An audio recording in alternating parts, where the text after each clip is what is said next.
We're in the kitchen exploring all things culinary. In the previous episode, we were discussing different categories of cooking utensils.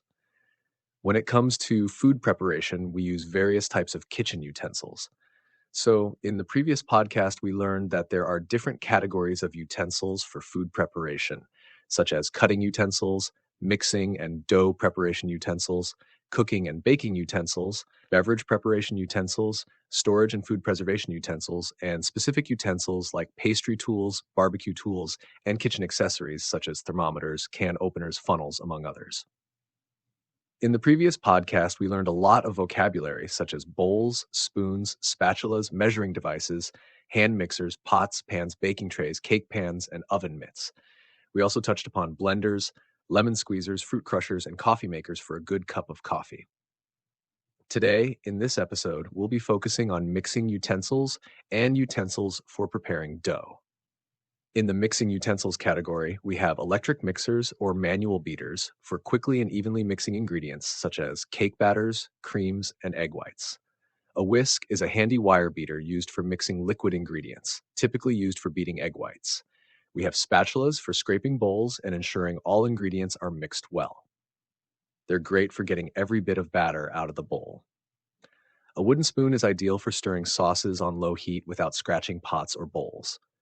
Then there's the blender or food processor, great for mixing ingredients like smoothies, soups, sauces, and purees.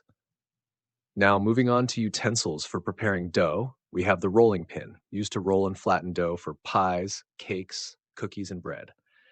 We also have large bowls, ideal for combining and kneading dough ingredients when preparing cakes or bread. A dough scraper helps to scrape dough from the bowl. There's the dough cutter, a specific tool for cutting and shaping desired forms like cookie cutters or pie crusts.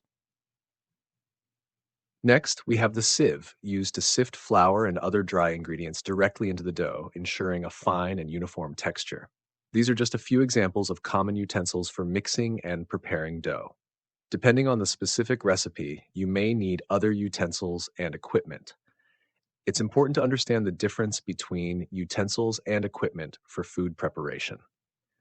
There are utensils for preparing food, and there's equipment for preparing food. Did you know there's a variety of other utensils that can be useful for mixing ingredients and preparing dough?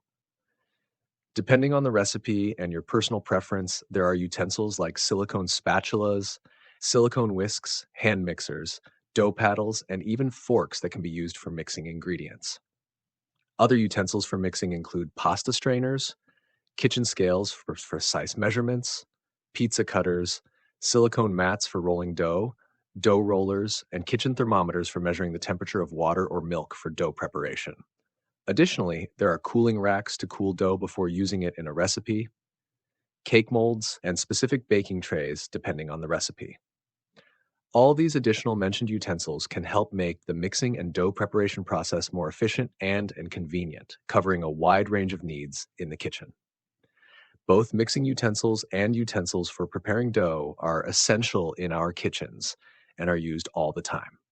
I hope you've learned a lot about utensils for preparing dough and mixing utensils. See you in the next episode.